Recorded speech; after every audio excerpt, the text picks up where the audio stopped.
Hi hello ನಮಸ್ಕಾರ. ನಾನು ನಿಮ್ಮ ಮಂಜುನಾಥ್ ಎಸ್ ಕದಂ. ನೀವೆಲ್ಲ ಹೇಗಿದ್ದೀರಿ? ಆರಾಮಾಗಿದ್ದೀರಿ ಅನ್ಕೊಂತೀನಿ.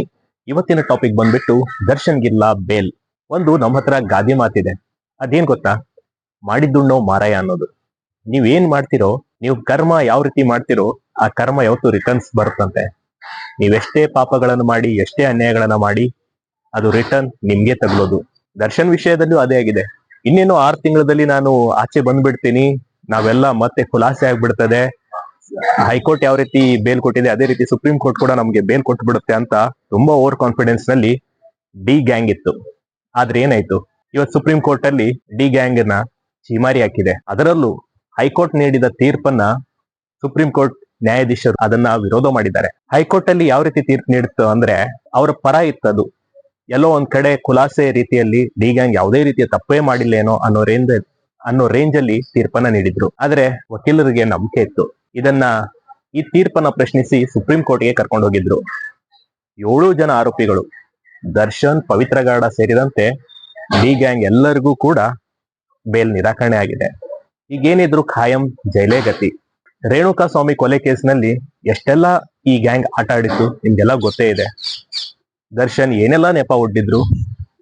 ನನ್ ಬೆನ್ ನೋವು ಅಂತ ಹೇಳಿ ಬೇಲ್ ತಗೊಂಡು ಆಚೆ ಬಂದಿದ್ರು. ಆದ್ರೆ ನಿಜಕ್ಕೂ ಇವ್ರಿಗೆ ಬೆನ್ನು ಇತ್ತ, ಇನ್ ಸುಮ್ನೆ ಒಂದು ನಾಟಕ ಆಡಿದ್ರ ಅನ್ನೋದು ಇಲ್ಲಿ ಪ್ರಶ್ನೆ ಕಾಡುತ್ತೆ.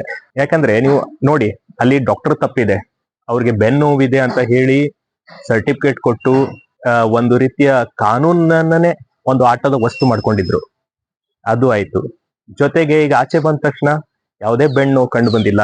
ಸಿನಿಮಾಗ್ ಹೋದ್ರು, ಶೂಟಿಂಗ್ ಮಾಡಿದ್ರು, ಆರಾಮಾಗಿದ್ರು. ಆದ್ರೆ ಡಿ ಗ್ಯಾಂಗ್ ಇನ್ ಮುಂದೆ ಆ ಆರಾಮ ಅನ್ನೋದು ಆರಾಮಾಗಲಿದೆ. ಯಾಕೆ ಗೊತ್ತಾ? ಇನ್ ಮುಂದೆ ಏನಿದ್ರು ಜೈಲಲ್ಲಿ ಸಾಮಾನ್ಯ ಖೈದಿ ಅಂತ ಇರಬೇಕು. ಅರ್ಥ ಮಾಡ್ಕೊಳ್ಳಿ, ಇಲ್ಲಿವರೆಗೂ ಅವ್ರಿಗೆ 5 ಸ್ಟಾರ್ ಟ್ರೀಟ್ಮೆಂಟ್ ಇತ್ತು ಜೈಲಲ್ಲಿ. ಬೆಂಗಳೂರು ಜೈಲಿನೂ ಅದೇ ಆಯ್ತು, ಆರಿಂದ ಮತ್ತೆ ಬಳ್ಳಾರಿ ಜೈಲ್ ಶಿಫ್ಟ್ ಮಾಡಿದ್ರು, ಅಲ್ಲೂ ಕೂಡ ಅದೇ ಆಯ್ತು. ಇವ್ರಿಗೆ ಹಂಗಲ್ಲ, ಇನ್ ಮುಂದೆ ಅಲ್ಲಿ ಎಷ್ಟು ಜನ ತಪ್ಪಿದೆ ಅವ್ರಿಗೆಲ್ಲರಿಗೂ ಶಿಕ್ಷೆ ಆಗ್ಬೇಕು. ಜೊತೆಗೆ ಜೈಲರ್ ಏನಿದ್ದಾರೆ, ಇವ್ರಿಗೆ ರಾಜ್ಯಾದ್ಯಂತ ಏನ್ ನೀಡಿದ್ರು ಅವ್ರನ್ನ ಕೂಡ ಪ್ರಶ್ನೆ ಮಾಡ್ಬೇಕಾಗತ್ತೆ. ಇಲ್ಲಿ ಯಾವ ಆಧಾರದ ಮೇಲೆ ಇವ್ರಿಗೆಲ್ಲ ಸಿಗರೇಟ್ ಕೊಟ್ರಿ, ಆರಾಮಾಗಿ ಟೀ ಕಾಫಿ ಕೊಟ್ರಿ, ಎಲ್ಲರ ಜೊತೆ ಎಂಜಾಯ್ ಮಾಡ್ಕೊಂಡು ಒಳ್ಳೆ ಪಿಕ್ನಿಕ್ ಹೋದಂಗ್ ಹೋಗಿದ್ರು, ಎಲ್ಲ ಮಾತಾಡ್ಕೊಂಡು ಅದು ಇದು ಮೊಬೈಲ್ ಇಟ್ಕೊಂಡು. ಆದ್ರೆ ಇನ್ ಮುಂದೆ ನಡೆಯಲ್ಲ. ಯಾಕಂದ್ರೆ ಸುಪ್ರೀಂ ಕೋರ್ಟ್ ನ್ಯಾಯಾಧೀಶರು ಸ್ಪಷ್ಟವಾಗಿ ಹೇಳಿದ್ದಾರೆ, ಈ ಪ್ರಕರಣ ಒಂದು ಮಾಮೂಲಿ ಪ್ರಕರಣ ಆಕ್ಚುಲಿ ಅಂತ ಹೇಳಿದ್ದಾರೆ. ಆದ್ರೆ ಇದನ್ನ ಮಾಮೂಲಿ ಪ್ರಕರಣವನ್ನ ಇಷ್ಟು ದೊಡ್ಡದಾಗಿ ಮಾಡಿರೋದು ಯಾರು ಗೊತ್ತಾ? ಇದೇ ಡಿ ಗ್ಯಾಂಗ್ ಅವರು. ರೇಣುಕಾ ಸ್ವಾಮಿನ ಒಂದು ವಾರ್ನ್ ಮಾಡ್ಬಿಟ್ಟಿದ್ರೆ ಇಷ್ಟೆಲ್ಲ ಸಮಸ್ಯೆಗಳು ಆಗ್ತಿದ್ದಿಲ್ಲ ಏನೋ. ಆದ್ರೆ ಇವ್ರು ಆ ರೀತಿ ಮಾಡ್ಲಿಲ್ಲ, ಕೊಲೆ ಮಾಡಕ್ಕೂ ಹಂತಕ್ಕೂ ಹೋದ್ರು. ಆದ್ರೆ ಇಲ್ಲಿ ಸುಪ್ರೀಂ ಕೋರ್ಟ್ ಹೇಳಿರೋ ಒಂದು ತೀರ್ಪು ಇದು ತುಂಬಾ ವಿಶೇಷ ಅನ್ಸುತ್ತೆ. ಯಾಕಂದ್ರೆ ಇವಾಗ ನೀಡಿರುವಂತಹ ತೀರ್ಪೇನಿದೆ ಇದು ಎಲ್ಲ ಹೈಕೋರ್ಟ್ಗಳಿಗೂ ಅನ್ವಯವಾಗಲಿದೆ. ಇವತ್ತಿನ ತೀರ್ಪಿನ ಕಾಪಿಗಳು ಪ್ರತಿ ಒಂದು ಭಾರತದ ಹೈಕೋರ್ಟ್ಗಳಿಗೂ ಹೋಗುತ್ತೆ.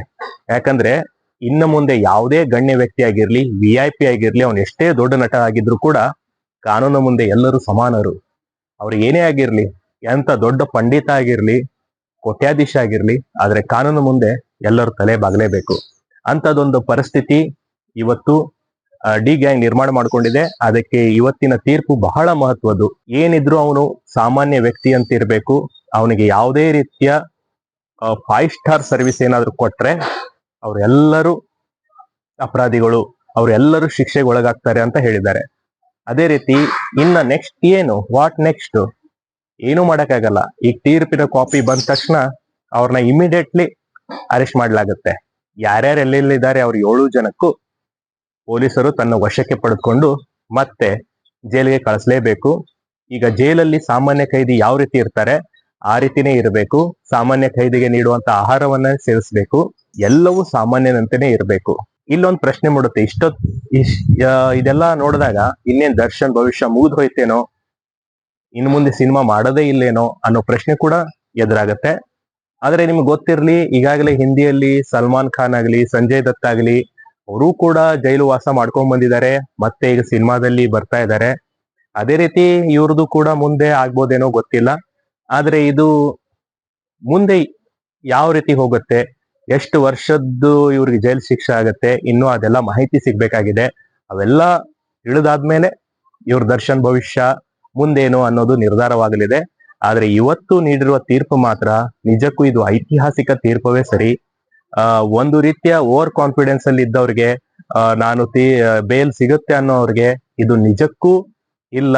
ಕಾನೂನು ಮುಂದೆ ಯಾವುದೇ ರೀತಿಯ ಮತ್ತೆ ಸುಪ್ರೀಂ ಕೋರ್ಟ್ ಹೈಕೋರ್ಟ್ಗೆ ಒಂದು ರೀತಿಯ ಸಂದೇಶ ಕೂಡ ರವಾನಿಸಿದೆ. ಯಾವುದೇ ಕಾರಣಕ್ಕೂ ತೀರ್ಪನ್ನ ನೀಡುವಾಗ ತುಂಬಾ ಗಂಭೀರವಾಗಿ ಪರಿಗಣಿಸಿ, ಅವನು ಎಂತಾದೇ ಗಣ್ಯ ವ್ಯಕ್ತಿ ಆಗಿದ್ರು ಕೂಡ ಎಲ್ಲರೂ ಕಾನೂನು ಪ್ರಕಾರ ಸಮಾನರು ಅಂತ ತೋರಿಸ್ಕೊಟ್ಟಿದೆ. ಈಗ ನೀವು ರೇವಣ್ಣನ ಮಗನ ವಿಚಾರದಲ್ಲಿನೂ ಆಗಿದ್ದು ಅದೇ ಕೂಡ, ಈಗ ಈ ವಿಚಾರದಲ್ಲಿಯೂ ಆಗ್ತಾ ಇರೋದು ಅದೇ ಕೂಡ. ಒಟ್ಟಾರೆ ದರ್ಶನ್ ಈ ರೀತಿ ಅಂಧರಾಗ್ತಾ ಇರೋದು, ಮತ್ತೆ ಜೈಲಿಗೆ ಹೋಗ್ತಾ ಇರುವ ವಿಷಯ ಅವರ ಅಭಿಮಾನಿಗಳಿಗೆ ಸಹಜವಾಗಿ ನೋವಾಗ್ಬೋದು, ಅಥವಾ ಅಭಿಮಾನಿಗಳು ರೊಚ್ಚಿಗೆದ್ದು ಮತ್ತೇನೇನಾದ್ರೂ ಮಾಡ್ಕೋಬಹುದು. ಆದ್ರೆ ನಮ್ಮ ಕದಂ ಫಸ್ಟ್ ಮೂಲಕ ತಮಗೊಂದು ಚಿಕ್ಕ ಸಂದೇಶ ಏನಂದ್ರೆ, ಅಭಿಮಾನ ಇರ್ಲಿ, ಆದ್ರೆ ದುರಭಿಮಾನ ಯಾವತ್ತೂ ಇರದೇ ಹೋಗ್ಲಿ. ತಪ್ಪು ಯಾರೇ ಮಾಡಿರ್ಲಿ ಅದು ತಪ್ಪೇ. ಅವನು ಎಂತ ನಟ ಆಗಿದ್ರು ಕೂಡ, ತನ್ನ ವೈಯಕ್ತಿಕ ಜೀವನದಲ್ಲಿ ಹೇಗಿದ್ರು ಕೂಡ ಸಿನಿಮಾದಲ್ಲಿ ತುಂಬಾ ಒಳ್ಳೆಯ ಪಾತ್ರಗಳನ್ನ ಮಾಡಿ ಹೆಸರು ಮಾಡಿ ಅಷ್ಟು ಕೋಟ್ಯಾಂತರ ಅಭಿಮಾನಿಗಳನ್ನ ಗಳಿಸಿ ಇವತ್ತು ಈ ರೀತಿ ಮಾಡ್ಕೊಂಡಿರೋದು ನಿಜಕ್ಕೂ ಇದು ವಿಪರ್ಯಾಸ.